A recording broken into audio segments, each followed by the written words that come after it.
Hey gang, it's Squill. And talking about Apple Wedding in that Tree Trunks video I just put out compelled me to make an entire follow-up video discussing the one true King of Vu. After all, he's a character I have quite a bit to say about despite not appearing in that many episodes. So let's take a look at King of Vu and discuss how he was used throughout his short time on Adventure Time. King of Vu is introduced in Season 5's Apple Wedding as Tree Trunks and Mr. Pig's wedding officiator.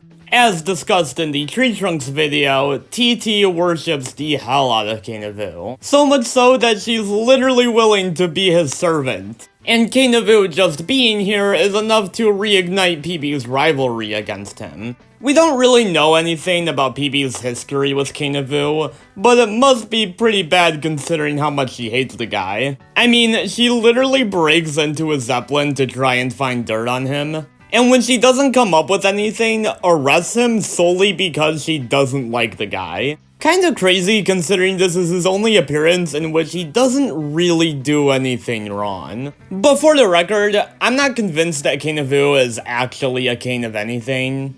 I think that's just a title he gave himself out of his own sense of ego, as well as to help him gain loyal followers such as Tree Trunks. Followers that he'll show time and time again he doesn't truly care about. Ku's next appearance is in Season 6's Gold Stars, in which he uses Sweet Pea to help steal money from people. We are also introduced to Toronto in this one, who King of Vu claims to be his lawyer, but really acts more like an assistant than anything else. To be honest, this is probably my least favorite King of Vu appearance as a whole. He's just not really given much funny material in this one.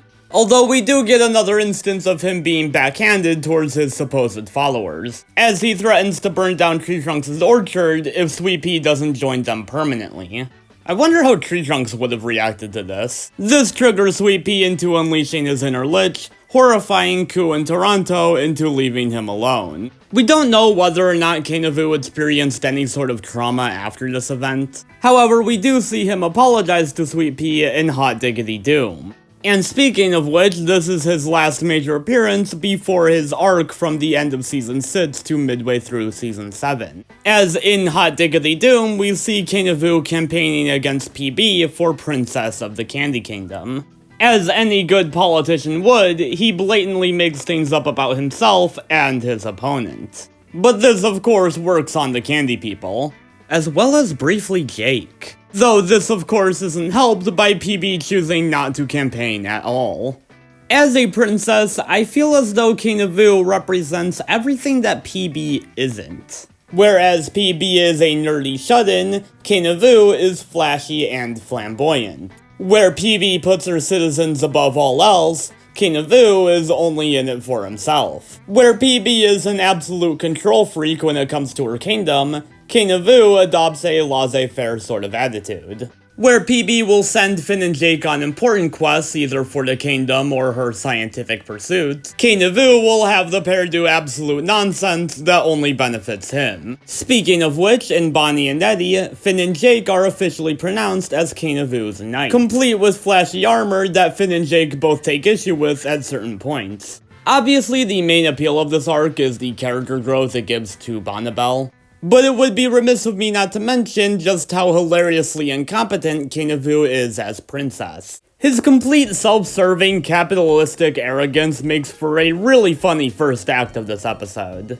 And even more of this arrogance is shown off in Mama Said when he sends Finn and Jake on a quest to find flying mushrooms for him to sit on. I always kinda wish there were more episodes like this, of King of Vu sending Finn and Jake on dumb, wacky missions, counter to the kinds Bonnie would send them on. But alas, the pair are fired at the end of the episode, and King of Vu is dethroned not too long after. Something interesting of note is that in both this episode and Varmint's, Ku is seen wearing PB's clothes. This, combined with him using the title Princess King of Vu as well as his general flamboyance, certainly adds an element of queerness to Ku's character.